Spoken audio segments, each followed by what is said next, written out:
बिस्मिल्लाहिर्रहमानिर्रहीम। अस्सलाम वालेकुम नाज़रीन, आप देख रहे हैं 92@8 विद सादिया अफसाल। नाज़रीन, एक तरफ आज वज़ीर आज़म इमरान खान जब अपनी काबीना इजलास की सदारत कर रहे थे तो वहाँ पर यह भी फैसला किया गया कि माजी के जो सरबराहान हुकूमत और रियासत रहे हैं उन्होंने अपने अपने अदवार में जो गैर मुल्की बैरूनी दौरे किए हैं उसमें कितने अखराजात हैं वो आवाम के सामने लाए जाएँ। आज उसकी डिटेल्स भी आवाम के साथ शेयर की गई और ये भी फैसला किया गया कि इसका हिसाब लिया जाएगा माजी की हुकूमतों से। एक तरफ तो ये मामला है, वज़ीर आज़म इमरान खान ये कहते हैं कि हिसाब कर्ज़ों का भी होगा, गैर मुल्की दौरों का भी होगा, करप्शन पर कोई कॉम्प्रोमाइज़ नहीं किया जाएगा और किसी को NRO भी नहीं दिया जाएगा। दूसरी तरफ चेयरमैन सेनेट का जो मामला है सादिक संजरानी साहब का, वो पार्टी पीपल्स पार्टी जिसने सपोर्ट किया उनके यहाँ तक आने में, सोहदे तक आने में, अब वो अपनी ताकत का मुजाहरा करते हुए तमाम अपोजिशन जमातें जो हैं वो उनको हटाने पर बज़िद हैं। आज बाकायदा सेनेट के अंदर उनके खिलाफ तहरीक जमा करा दी गई है और जो रूल्स ऑफ प्रोसीजर हैं कि उसमें 7 रोज़ के अंदर अंदर जो है वो इजलास बुलाया जाता है और उस तहरीक पर वोटिंग की जाती है। संजरानी साहब ने आज ऐलान किया कि वो रिज़ाइन नहीं करेंगे। बलूचिस्तान की तरफ से भी आवाज़ें उठना शुरू हो गई हैं। उनके CM ने कहा है कि ये बलूचिस्तान के साथ ज़्यादती है और तमाम जमहूरियत पसंद कुव्वतें चेयरमैन के साथ खड़ी हैं। एक और अहम मामला है जिसमें मरियम नवाज़ शरीफ साहिबा ने जो प्रेस कॉन्फ्रेंस की थी एक जज के हवाले से, जो मुबैयना एक वीडियो हमारे सामने आई, उस स्कैंडल पर हम देख रहे हैं कि उन्होंने बहुत कुछ कहा था और आगे की बात भी की थी कि अब मज़ीद कोई शरारत ना करना, ये ना करना, वो ना करना। लेकिन आज मरियम साहिबा ने एक ट्वीट किया, रद्द अमल आया। और रद्द अमल किस चीज़ पे आया कि जब उनको एहतसाब अदालत ने फेक डॉक्यूमेंट्स, फोर्ज डॉक्यूमेंट्स जमा कराने के केस में, क्योंकि नाब ने ये इस्तदा कर रखी थी एहतसाब अदालत से और उस पर उनको पेशी के लिए 19 जुलाई की तारीख दे दी गई है। उनको तलब कर लिया गया अदालत में जाली ट्रस्ट डीड जमा कराने के मामले पर। एवनफील्ड रेफरेंस के अंदर आपको याद होगा कि वो जो डॉक्यूमेंट्स उन्होंने ट्रस्ट डीड जमा कराई थी, ख़ुद वो ट्वीट भी करती रही उन डॉक्यूमेंट्स को, ख़ुद बताती भी रही, वो बाद में जाली साबित भी हो चुकी थी। उस पर आज उन्होंने कहा भी कि ये तो मैंने पहले ही प्रिडिक्ट कर दिया था। फिर साथ ही ये भी कहा कि आपसे मशवरा करना चाहती हूँ, यानी कि ये ट्वीट में अपने कह रही हैं कि मुझे एक साबित शुदा इंतकाम के सामने पेश होने का बॉयकॉट करना चाहिए या पेश होकर नैब अदालत में खड़े होकर दूध का दूध और पानी का पानी कर देना चाहिए। और फिर धमकी भी लगा दी। धमकी क्या है कि बुलाना है तो अपने रिस्क पर बुलाना, मेरी बातें ना सुन सकोगे और ना सह सकोगे, ये ना हो कि फिर सर पीटते रह जाओ। तो यहाँ पर वो किससे मुखातिब हैं, किसको धमकी लगा रही हैं, ये भी एक गौरतलब मामला है। इन तमाम चीज़ों के हवाले से हम आज के प्रोग्राम में बात करेंगे। I am joined by a very distinguished panel of analysts with me today. Mazhar Abbas साहब हमारे साथ मौजूद हैं।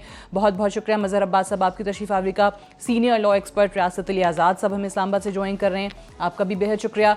थोड़ी देर में जनरल अमजद शुएब साहब और रज़ा रूमी साहब भी हमारे साथ मौजूद होंगे। रज़ा रूमी साहब ने हमें ज्वाइन कर लिया, आपको भी खुशामदीद कहते हैं। पहले ज़रा कानूनी मामले पर आ जाते हैं।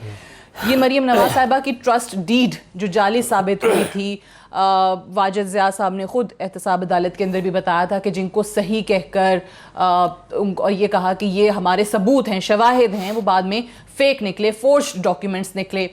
उस टाइम पे भी इसकी बात होती रही कि जनाब इसकी सज़ा है। कानूनी माहिरीन कहते रहे कि जी जाली दस्तावेज़ात पर 7 साल की तो सज़ा हो सकती है। फिर ये मामला अदालत ने जिस तरह से उनकी सज़ा जब सस्पेंड की, आज उनका मौक़िफ़ ये है कि उसके बाद इनको तलब करना, उनकी पेशी के लिए उनको बुलाना, वो गैर कानूनी है। बिस्मिल्लाहिर्रहमानिर्रहीम। सादिया, सबसे पहले तो ये बात है कि कॉन्स्टिट्यूशन का आर्टिकल 13 है जी 1973 का, और CRPC जिसको हम ज़ाब्ता फौजदारी बोलते हैं उसका सेक्शन 403 है कि अगर किसी जुर्म के अंदर एक दफ़ा सज़ा या जज़ा होगी, यानी इक्विटल होगी या कन्विक्शन होगी, तो उसमें तो दोबारा नहीं बुलवाया जा सकता। ओके। उस पे एक बड़ी रिनाउंड जजमेंट भी है जो कि PLD 2009 कराची 350 जस्टिस गुलजार अहमद और मलक मोहम्मद आकिल अवान साहब की जजमेंट है, जिसके अंदर ये होल्ड किया गया है कि कन्विक्शन और इक्विटल अगर हो गई है तो फिर उसको नहीं, लेकिन अगर कोई ऐसा ऑफेंस है जिसके अंदर चार्ज नहीं लगाया गया, उसका ट्रायल नहीं हुआ, तो फिर उसके अंदर कोर्ट उसको अलहदा से बुलवा भी सकती है। एवनफील्ड रेफरेंस के अंदर सजा हुई, सस्पेंड हो गई, उसमें नहीं बुला सकती, ये अलग से मामला है। जाली दस्तावेजात जमा कराने का कोर्ट को ये कह के कि वो सही हैं, आप कह रहे हैं कि उसमें क्योंकि ट्रायल ही नहीं हुआ, वो सुना ही नहीं गया मामला, तो उसमें ये बुलाना बिल्कुल कानूनी है। मैं ये समझता हूँ कि जो इशू उस वक्त जब फर्द जुर्म आयद हुई, जब चार्ज फ्रेम हुआ, अगर उसके अंदर ये चीज मौजूद नहीं थी तो ये उसमें जो डबल जेप्टी का प्रिंसिपल है जिसका मैंने रेफरेंस दिया कॉन्स्टिट्यूशन का भी और सीआरपीसी का, तब तो नहीं बुलाया जा सकता अगर उसके अंदर ये ऑलरेडी डिसाइड हो चुका है। चूंकि एक जुर्म के अंदर 2 दफा सजा जजा नहीं हो सकती, तो उस हवाले से ये तो कोर्ट के सामने मैटर है। अगर ये इंडिपेंडेंटली ये मामला है तो इसमें कोर्ट उसको तलब कर सकती है। ठीक है मजहर अब्बास साहब, ये तो इसका कानूनी एस्पेक्ट हो गया। अब सियासी एस्पेक्ट जिस पे वो वीडियो चलती है, वो वीडियो के बाद वो कहती हैं कि मेरे पास 2-3 ऐसी और वीडियोस भी हैं, ऑडियोज भी मौजूद हैं। फिर आज उनको जब ये तारीख दी जाती है पेश होने के लिए, तो उसके बाद वो कहती हैं कि didn't I predict that, wasn't I expecting that, didn't I know what was coming, didn't I know the lowest this infamous gang can stoop to, yes I did make no mistake. किससे मुखातिब हैं वो, किसकी तरफ इशारा कर रही हैं? कल भी उनका यही कहना था कि कोई शरारत ना करना, ये शरारत समझ रही हैं आज उनकी पेशी? देखिए, उनके ये जो जितने ट्वीट्स हैं जो अभी आपने सुनाए उसको तो मैं सब्सक्राइब नहीं करूँगा। मेरा ख्याल है इसमें इमोशन ज़्यादा हैं और इसमें मुझे नहीं लगता कि उन्होंने अपने लीगल एक्सपर्ट से इस पर बात की होगी। ये एक पॉलिटिकल स्टेटमेंट्स भी हम इसको कह सकते हैं, एक इमोशनल स्टेटमेंट भी कह सकते हैं, एक रिएक्शन भी कह सकते हैं। लेकिन इससे कतई नज़र जो अभी लीगल ओपिनियन आपके सामने आया, ये नैब को अचानक कैसे ख्याल आया कि इनका इस केस में ट्रायल किया जाए, ये रद्द अमल नज़र आता है उस वीडियो का जो अभी सामने आई है, जिसको अभी डिटरमिन करना बाकी है कि ये सही है गलत है, कहाँ हुई, कैसे हुई, इसमें कौन कौन मुलव्विस है। लेकिन एकदम यकायक इस चीज़ का सामने आना कि जी उसके हवाले से जो फोर्ज डॉक्यूमेंट्स हैं, ये सारी उस पर एकदम नैब की ये दरख्वास्त कि जी इसका ट्रायल किया जाए, इसमें मुझे थोड़ा सा, मैं जो कोर्ट ने समन किया उसकी बात नहीं कर रहा, जो नैब का लेटर है उसकी बात कर रहा हूँ, उसमें मुझे नियत का फतूर नज़र आता है। अगर यही काम इस वीडियो से पहले किया जाता, 1-2 हफ्ते पहले, तो फिर समझ में आती थी बात। लेकिन फौरी तौर पे वीडियो के आने के 2-4 दिन बाद ही इस चीज़ का सामने आना, इसका मतलब ये है कि नैब जो है वो मरियम नवाज साहिबा को इस हवाले से जो है वो कोर्ट में इस केस को चलाना चाहती है, ताकि जहां वीडियो की बात आ रही हो, वीडियो लीक्स की बात आ रही हो, कि वो सही या गलत है, उसका फॉरेंसिक होगा नहीं होगा, वहाँ साथ में मरियम नवाज साहिबा के हवाले से जो पहले अदालती राय आ चुकी है, जो डॉक्यूमेंट्स के हवाले से, उसको भी जो है वो भी साथ प्रोसीड करें। तो ये मुझे इसमें वो लगता है। बाकी जो वो बुला सकते हैं या नहीं बुला सकते, उसके हवाले से अभी आपने कानूनी राय सुन ली। ठीक है, वो तो उन्होंने बता दिया कि वो मामला जिसका ट्रायल नहीं हुआ या जिस पर कोई सज़ा और जज़ा नहीं सुनाई जा सकी माजी में हुई है, तो उस पर बुलाया जा सकता है। लेकिन जिसमें कन्विक्शन हुई या उसको मुअत्तल कर दिया गया या किसी को अगर बरी किया गया, तो उस केस में नहीं बुलाया जा सकता, वो दूसरी दफ़ा नहीं सुना जा सकता। रज़ा रूमी साहब, ये जो इन्होंने बात की कि वीडियो के बाद इस तरीके से नैब का एहतसाब अदालत में जाना, फोर्ज डॉक्यूमेंट्स के मामले पे ये कहना कि उनको बुलाया जाए, इस केस को सुना जाए, आपको भी यही लगता है कि ये टाइमिंग की वजह से ये चीज़ ज़्यादा मुतनाज़ा इस वक्त हो गई है, ज़्यादा कंट्रोवर्शियल बन के सामने आ रही है? जी बिल्कुल, मेरे ख्याल से ये तो तय था कि जो मुकदमात मियां नवाज शरीफ और उनकी फैमिली फेस कर रहे हैं काफ़ी सालों से, और जिनके ऊपर जो है एक में कन्विक्शन भी हो चुकी है, वो तो पेश होना ही था, उन्होंने कभी ना कभी तो बुलाना था, मगर टाइमिंग का जो सवाल है वो उसकी वजह से थोड़ा सा ये कार्रवाई जो है इसके ऊपर शुबा वो हो गया है। अब मसला यही है कि जैसे हम देखते हैं कि परसेप्शन जो होती है वो बाज़ औक़ात हकीकत से ज़्यादा अहम हो जाती है सियासत में। और चूँकि मरीम नवाज़ ने एक बड़ी जारहाना प्रेस कॉन्फ्रेंस की, एक मुबैना वीडियो आपने उसका जिक्र भी किया जिसमें कि बकौल जज साहब प्रेशर में थे और वो उन्होंने अब उनका ज़मीर के ऊपर बहुत बड़ा बोझ था, तो और उसका उन्होंने फिर जलसा भी किया, उसको पूरा इस्तेमाल भी किया और फिर नैब ने ये जवाब कार्रवाई की। तो इस वजह से मैं समझता हूँ कि ये थोड़ा सा ये टाइमिंग का मसला हो गया। लेकिन देखिए इससे एक बड़ा मसला जो इस वक्त दरपेश है वो ये है कि मरीम नवाज़ तो ऑलरेडी बेल पर है और वो जो कोर्ट है वो उस बेल को भी कैंसिल कर सकती है, मगर यहाँ पर जिस तरह से हुकूमत का जो रिएक्शन आया है वज़रा का और मुख्तलिफ क्वार्टर्स का, मेरे ख्याल से वो कुछ ज़्यादा ही एक्सेसिव हो गया था, क्योंकि ये मामला असल में कोर्ट का है। ये तो देखिए ना, जज पे सवाल उठाया मरीम नवाज ने, तो ये तो अदलिया का काम है कि वो अपने जज को डिफेंड करे और उसके ऊपर शफाफ काम करे। ये गवर्नमेंट का काम नहीं है, क्योंकि this is not between government and Maryam Nawaz. ऐसा नहीं दिखाई नहीं देना चाहिए। सही। और पहला स्टेटमेंट जो फौरन से आपको याद होगा डॉक्टर फिरदौस आशिक अवांग का रिएक्शन आया था, वो भी शायद अनकॉल्ड फॉर था, जिसमें उन्होंने फौरन से ये कह दिया कि हुकूमत जाएगी और हुकूमत जो है वो इसका फोरेंसिक भी कराएगी। वो आप कह रहे हैं कि वो हुकूमत का काम नहीं था। ऑब्वियसली जुडिशियल इंटेग्रिटी जो है उस पर क्वेश्चन मार्क आया है। आज जनरल साहब इसी हवाले से एहतसाब अदालत के जो जी मुकम्मल कर लें आप मुकम्मल कर लें। हाँ, मैं मुख्तसरन ये कह रहा हूँ कि देखिए ना, ये अगर उसका ऑडिट होना है वो वीडियो झूठी है सच्ची है, इसका तयन तो कोर्ट्स करेंगी और जो आला अदालतें हैं, देखिए नैब के जो जज हैं वो हाई कोर्ट के मातहत होते हैं और सुप्रीम कोर्ट ऑफ पाकिस्तान भी डायरेक्टली इंटरेस्टेड रहा है इस केस में, बल्कि उन्होंने ही ताकीद की थी कि इसको ख़त्म किया जाए। तो अब ये उन पर जिम्मेदारी है, बॉल उनकी कोर्ट में है। ठीक है जनरल साहब, आज बल्कि जो इस्लामाबाद हाई कोर्ट के एक्टिंग चीफ जस्टिस हैं आमिर फारूक साहब, उनकी चीफ जस्टिस से मुलाकात भी हुई है, खोसा साहब से। अभी तक वैसे सवाल ये है कि क्यों अदालत ने, सुप्रीम कोर्ट ने इसका नोटिस नहीं लिया? बिस्मिल्लाहिर्रहमानिर्रहीम। देखिए, हो सकता है सोच विचार कर रहे हो, लेकिन बात दुरुस्त है। जैसे रजा रूमी कह रहे थे, हुकूमत का तो इससे वास्ता होना नहीं चाहिए, क्योंकि ये सारा अदालती किस्सा था। और मेरा ख्याल है बाद में इमरान खान साहब ने ऐलान भी किया कि जी ये अदालत करे, हम इसमें कुछ नहीं करेंगे। तो हुकूमत लिख सकती है अदालत को कि जी इसको तहकीकात की जाए। बट नून लीग तो ये भी मौके पे इख्तियार कर रही है कि पीछे इसलिए हट गए कि उन्होंने, हुकूमत ने खुद फोरेंसिक शायद करा लिया और उनको लगा है कि वीडियो असली है, इसलिए हुकूमत पीछे हट गई। ये नून लीग कह रही है। नहीं हो सकता वीडियो असली हो। देखिए, हमें बात यह है कि हतमी फैसला तो उसी वक्त होगा जब कोई चीज़ देख ली जाएगी। ना तो हमें मरियम की एक प्रेस कॉन्फ्रेंस के ऊपर हर उसका मुंह से निकला हुआ हर्फ जो है उसको तस्लीम कर लेना चाहिए कि जो कह दिया अब उसके बाद तूफान और वही सच है, और ना ही आपने ये समझना है कि जो कुछ हुकूमत कह रही है कोई और कह रहा है वो सच है। ठीक है।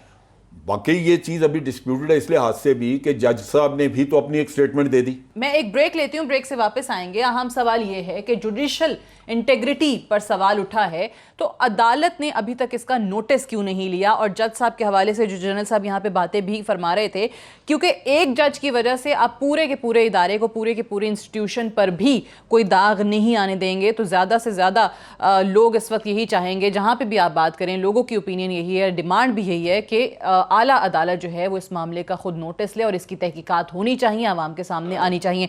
एक ब्रेक लेंगे, ब्रेक से वापस आएंगे, डिस्कशन को यहीं से आगे बढ़ाएंगे। Stay tuned.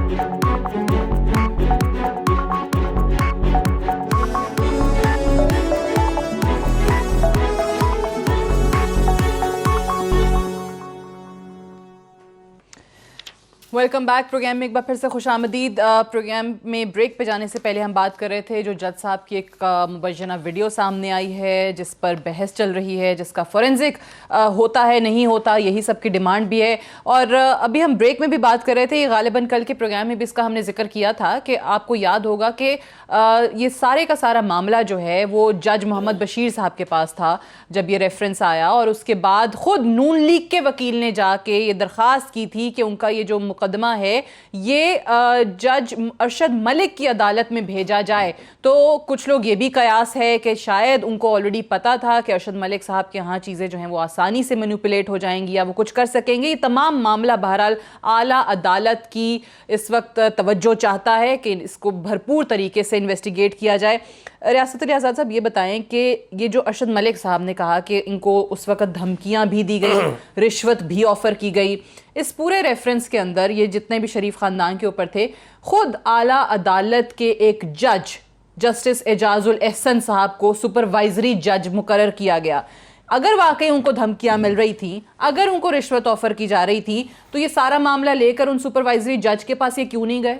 बिस्मिल्लाहिर्रहमानिर्रहीम। सबसे पहले तो सादिया बात ये बहुत इंपॉर्टेंट है कि ये जज साहब, मैं माजरत के साथ अदलिया का बड़ा एहतराम करता हूँ, लेकिन जो सच्ची बात है वो बिल्कुल डंके की चोट पे मैं आपके प्रोग्राम में कहूँगा, जज साहब के क्या वो रिश्तेदार थे जिनके साथ वो तवातर से मिलते रहे? He was a notorious person, he was a criminal person, he was absconder in different cases. तो आप उससे क्यों मिलते रहे?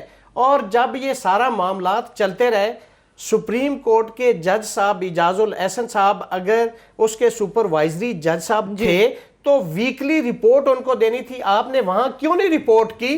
तो आज जब उन्होंने एक चीज रिकॉर्ड पे लेके आए हैं और फिर आप कहते हैं कि मुझे जी डरावने ख्वाब आ रहे हैं, मैं जी बड़े प्रेशर में था तो ये इसलिए मैंने किया। आज आप कहते हो कि नहीं जी मुझे रिश्वत भी ऑफर की गई, मुझे ये भी किया गया। तो ये अदलिया के लिए एक जज साहब की वजह से पूरी अदलिया जो है वो बदनाम हो रही है। ये सुप्रीम कोर्ट ऑफ पाकिस्तान की भी जिम्मेदारी है, ये इस्लामाबाद हाई कोर्ट की भी जिम्मेदारी है। हम तो पहले भी इस जुडिशरी के हवाले से हमने बहुत सारी जगहों पे कहा कि हमारी डिस्ट्रिक्ट जुडिशरी के अंदर करप्शन है, हमने रोटेशन की बातें की। तो ये सारी चीजें उसको ये मुस्बत साबित कर, हमारे मौकफ की तायद हो रही है। और मैं ये समझता हूं कि अगर जज साहब ने ये सारा कुछ आज अपना मौकफ दिया है तो ये एक उसकी आफ्टर थॉट है, ये एक उसकी जस्टिफिकेशन है। अच्छा। मुमकिन है कि कुछ देयर इज समथिंग रॉन्ग और जिसको आज वो जस्टिफाई कर रहा है।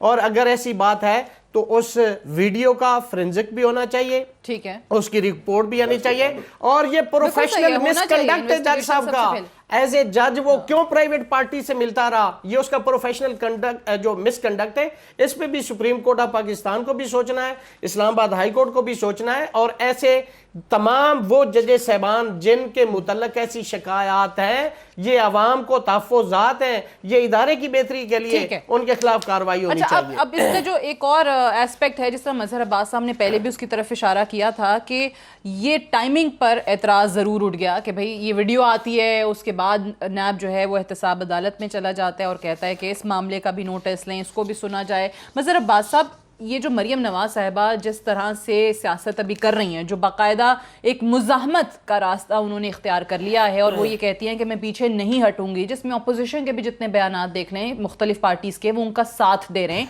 उनके पॉइंट ऑफ व्यू को एंडोर्स कर रहे हैं। क्या करना क्या चाह रही हैं इस वक्त मरियम बीबी? देखिए वो तो जाहिर है वो मुस्लिम लीग नून अपनी और शरीफ फैमिली अपनी बका की जंग लड़ रही है, इसमें तो कोई दो राय नहीं है। ये जाहिर है नवाज शरीफ साहब डिस्क्वालीफाई हो गए हैं, कन्विक्ट हो गए हैं, हमजा शहबाज जेल में हैं, शहबाज शरीफ पे मुकदमा है, तो वो तो उनका रिएक्शन समझ में आ रहा है। लेकिन इस वक्त जो ये कंट्रोवर्सी है, इसमें एक चीज़ तो फौरी तौर पे आला अदलिया को करना चाहिए कि अरशद मलिक साहब को काम करने से रोक देना चाहिए। जब तक ये फैसला ना हो जाए कि ये वीडियो गलत है या सही है, और जो उनके जो उन्होंने जो इल्ज़ामात लगाए हैं उस पर तो और सवालात उठ गए हैं।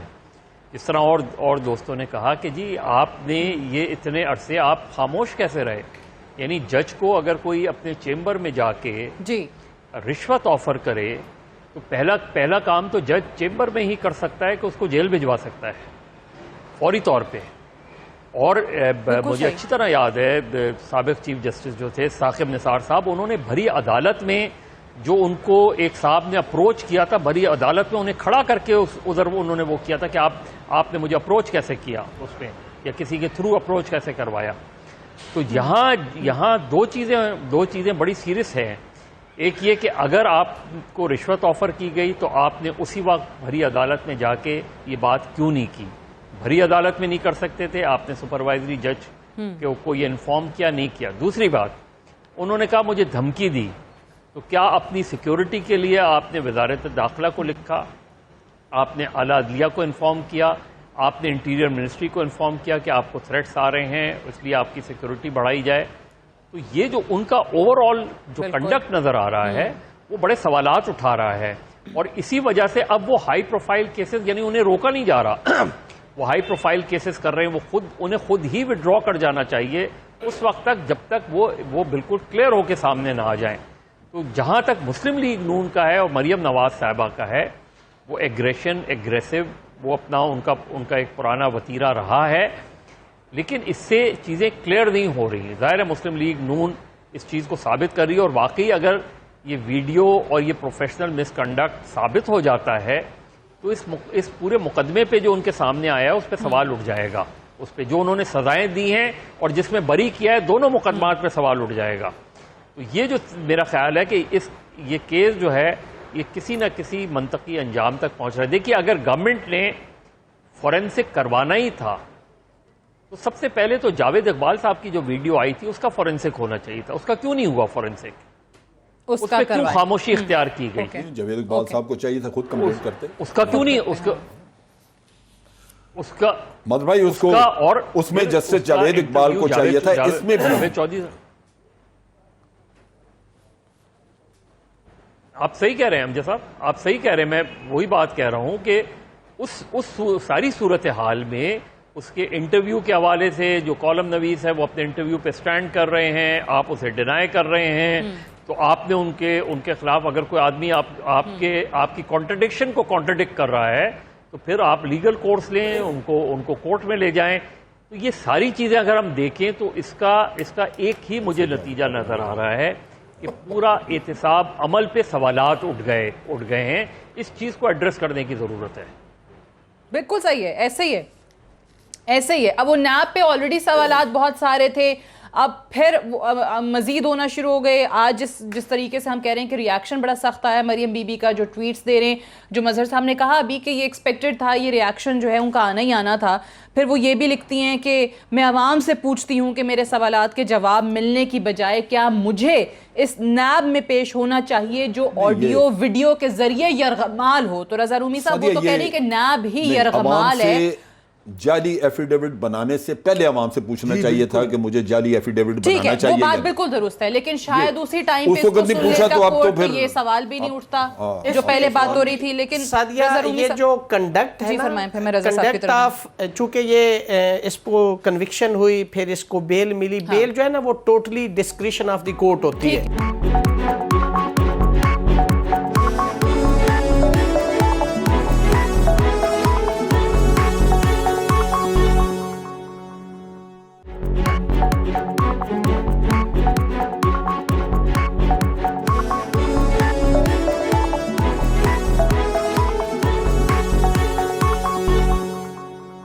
बड़े अहम केसेस उनके पास हैं। 3 साबिक वज़राए आज़म का मामला है, एक साबिक सदर पाकिस्तान का मामला है।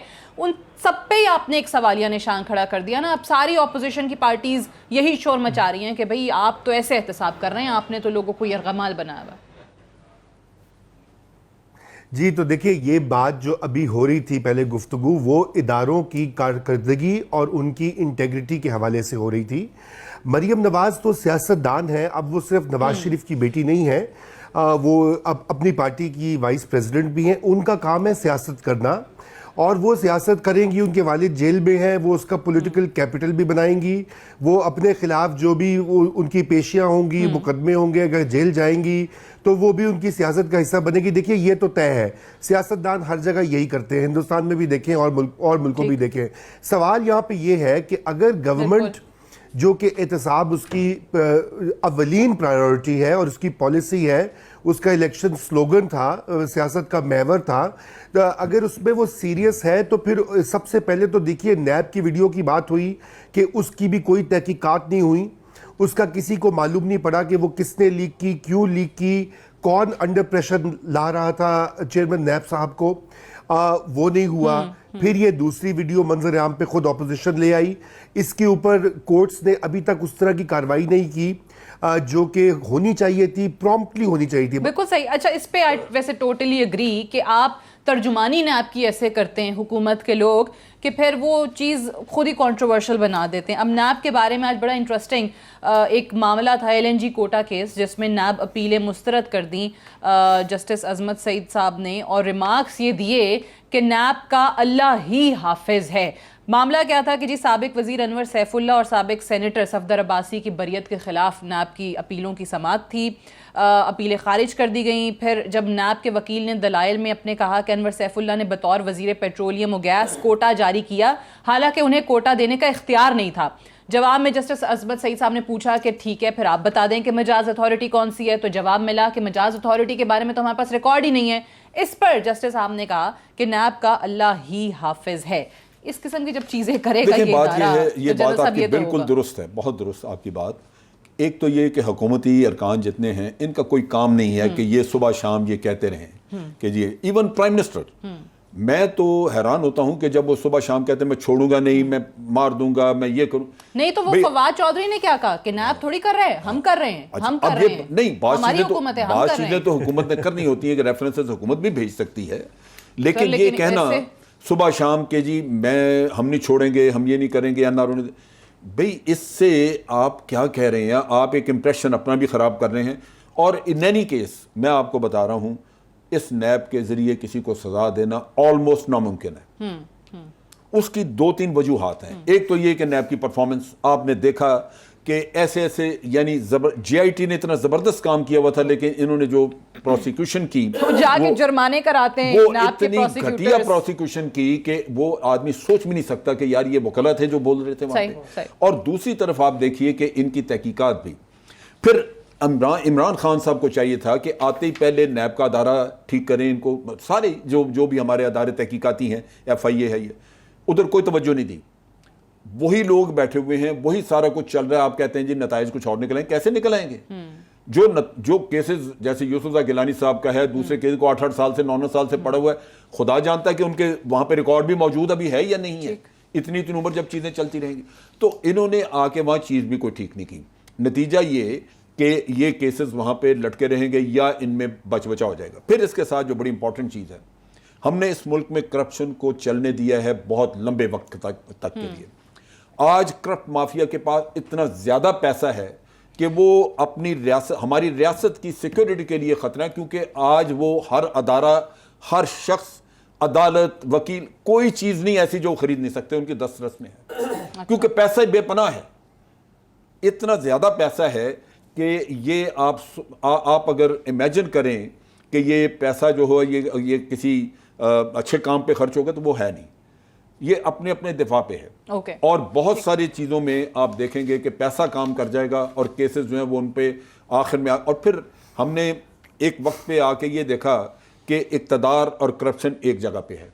जहाँ करप्शन और इक़्तिदार एक जगह पे आ जाते हैं, क्या सबूत वहाँ बचेंगे?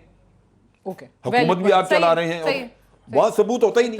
बिल्कुल सही है। इस पे आप कुछ कहना चाह रहे हैं? क्विकली, फिर मुझे ब्रेक पे जाना है। एक तो ये कि आर्टिकल 10A जो कॉन्स्टिट्यूशन का है, वो दोनों पार्टीज को फेयर ट्रायल का हक देता है। अब सरेदास चूंकि ये कंट्रोवर्सी आ गई है और जज एक कंट्रोवर्शियल हो गया है, अब अगर कोई भी वो एक्ट करते हैं, जजमेंट देते हैं, कोई ऑर्डर करते हैं, तो वो प्रेजुडिस तस्वर किया जाएगा।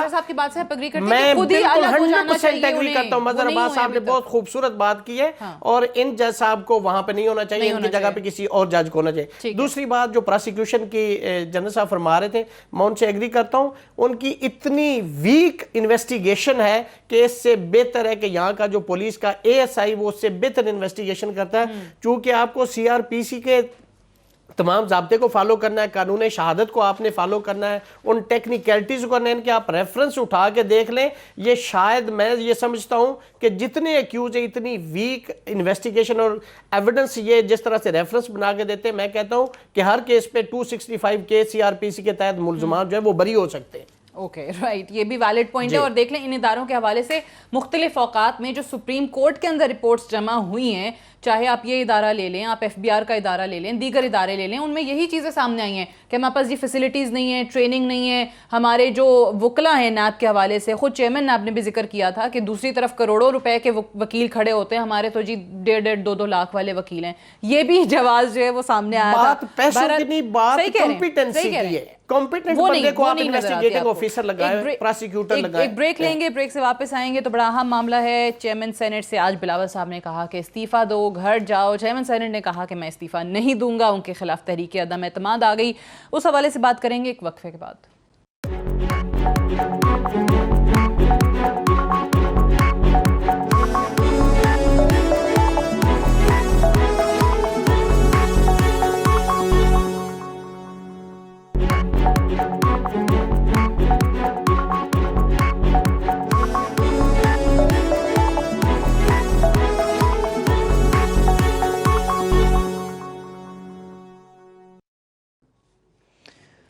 वेलकम बैक प्रोग्राम में एक बार फिर से खुश आमदीद। मज़हर अब्बास साहब, चेयरमैन सेनेट साहब के मामले पे CM बलूचिस्तान का भी बड़ा सख्त रद्दअमल आया। उन्होंने कहा है कि बलूचिस्तान के साथ ज़्यादती होगी, बलूचिस्तान का एहसास महरूमी कम करने के लिए उनको लाया गया था, मुकम्मल उनको सपोर्ट करेंगे, इससे बलूचिस्तान के साथ आपकी ज़्यादतियाँ बढ़ेंगी, जमहूरियत पसंद कुव्वतें चेयरमैन सेनेट के साथ हैं।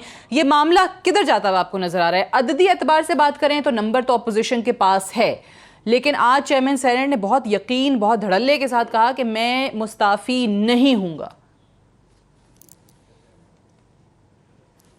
देखिए, इस पे बिल्कुल आने से पहले थोड़ी सी मैं बात कर दूं। ये जो हमारे यहाँ कॉन्सेप्ट है ना कि इन्वेस्टिगेशन जी ख़राब हुई है या प्रोसिक्यूशन ख़राब हुई है, या यहाँ ना इन्वेस्टिगेशन ख़राब होती है ना प्रोसिक्यूशन ख़राब होती है, ये की जाती है और करवाई जाती है। यही एक SI, जिस तरह अभी बात कर रहे थे, एक SI को आप केस दे दें, वो आपको आला तरीन इन्वेस्टिगेशन करके दे देगा।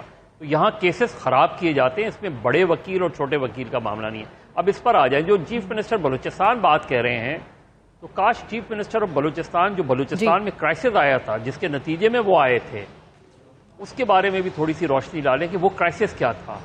वो एकदम रातों रात मुस्लिम लीग नून ख़त्म कैसे हो गई थी। उस यहाँ हमारे यहाँ बदकिस्मती से सियासत में रातों रात जो ज़मीर जागते हैं वो बड़े अजीब व गरीब तरीके से जागते हैं। और ये जो चेयरमैन सेनेट का इंतखाब हुआ था, जिसमें पीपल्स पार्टी का पूरा हाथ था। जरदारी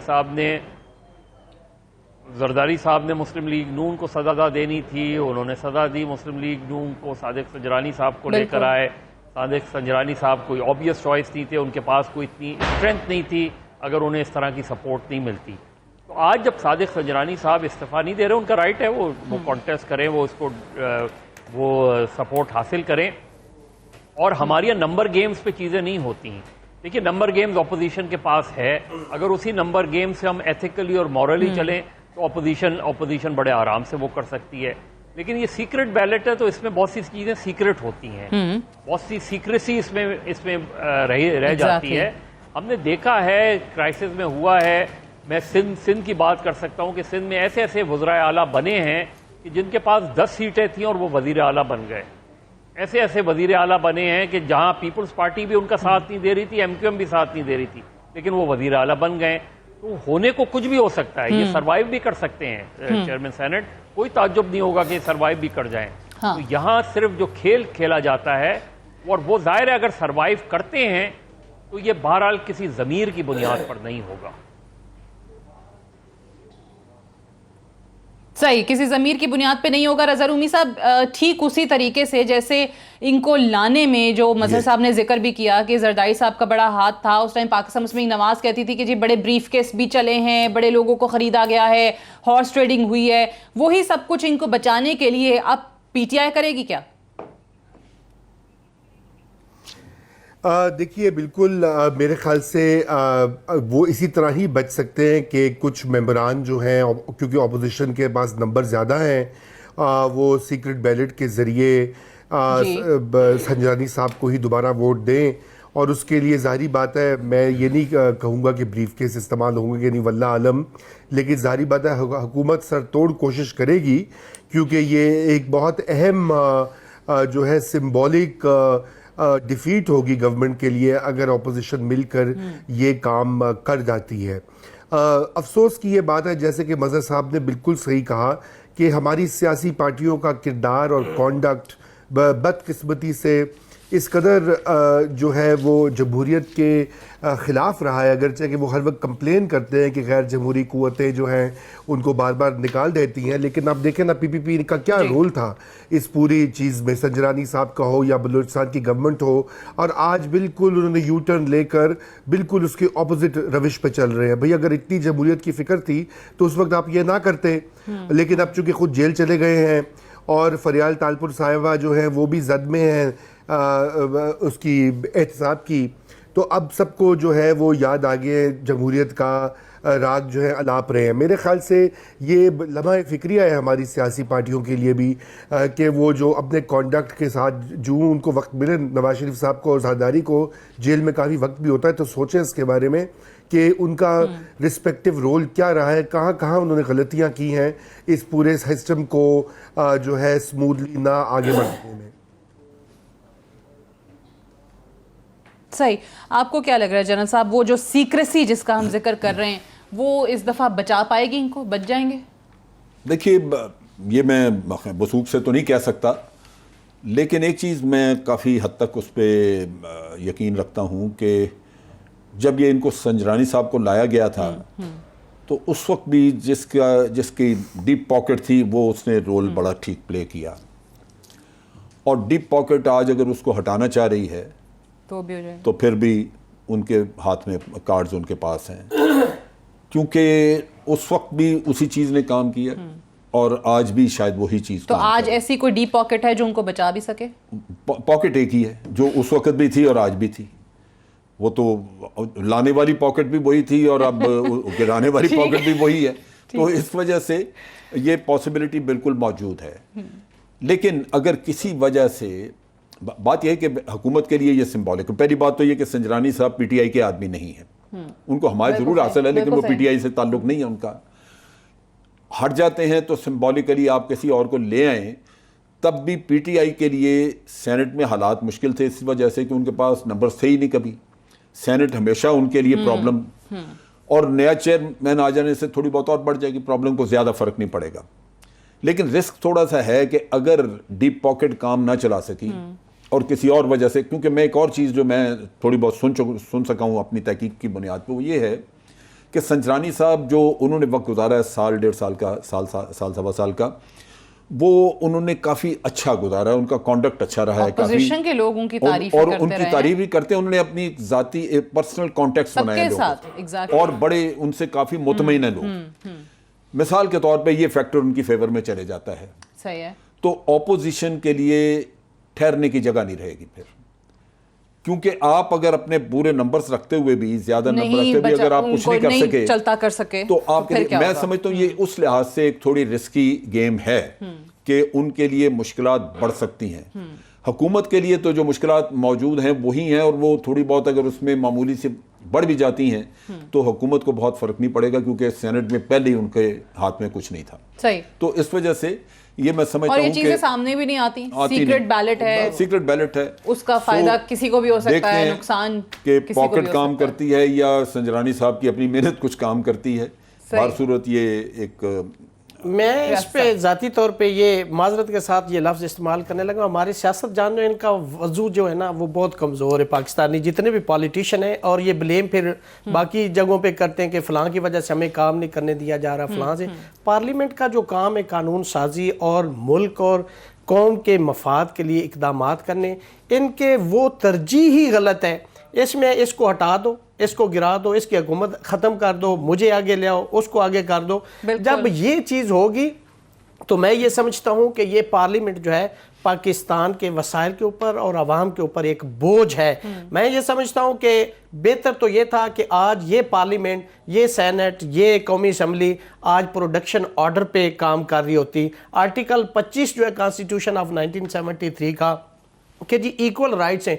एक अमीर कबीर आदमी जुर्म करता है उसको आप कहते हो आओ जी पार्लियामेंट में आप तकरीरें करें, आप प्रेस कॉन्फ्रेंसें करें, और एक गरीब मस्कीन आदमी एक मुर्गी चोरी में, एक बकरी चोरी के अंदर वो सुप्रीम कोर्ट तक धक्के खाता है। तो ये क्या निजाम है? ये बड़ी शर्मनाक बात है। ये पार्लियामेंटेरियन को सोचना है। आज आप मुल्क का पैसा, मुल्क का टाइम जो आप बेहतरी के लिए लगाते हैं, आज आप एक शख्स की लेग पुलिंग में लगे। और मैं ये समझता हूँ कि संजरानी साहब इंशाल्लाह इसमें बच जाएंगे। मैंने जो लफ्ज इस्तेमाल किया कि जो इंशाल्लाह बच जाएंगे, मैं ये समझता हूं कि चूंकि सियासतदानों का वजू बहुत कमजोर है। मैं बिल्कुल मैं एक चीज कहना, मैं अपील करना चाहता हूं कि ये जो जिस खेल में लगे हुए हैं ये बिल्कुल बेकार है, इससे किसी को भी फायदा नहीं पहुंचेगा। आज हमें सिर्फ एक चीज चाहिए जिसमें पार्लियामेंट खुदा का वास्ता के खड़ी हो जाए। 95 बिलियन डॉलर जब कर्जा चढ़ रहा था, पार्लियामेंट ने पूछा नहीं कि इसको उतारोगे कैसे। ठीक। और वो कर्जा हम उतारने के काबिल नहीं हैं कि आज इस गवर्नमेंट ने आके फिर आगे कर्जे ले लेके अब बन गया है। अगर आपको IMF का मिल जाता है तो 116 बिलियन डॉलर आपके ऊपर कर्जा है, वो कैसे उतरेगा? ये हुकूमत से क्यों नहीं प्लान मांगते? वो चीज पार्लियामेंट ये पार्लियामेंट को चाहिए, ये सारे लोगों को चाहिए कि इस हुकूमत को कहें कि भी हम 95 बिलियन तो अदा नहीं कर सक रहे थे, ये 116 हो गया, इसकी क्या प्लान है, कैसे उतारोगे?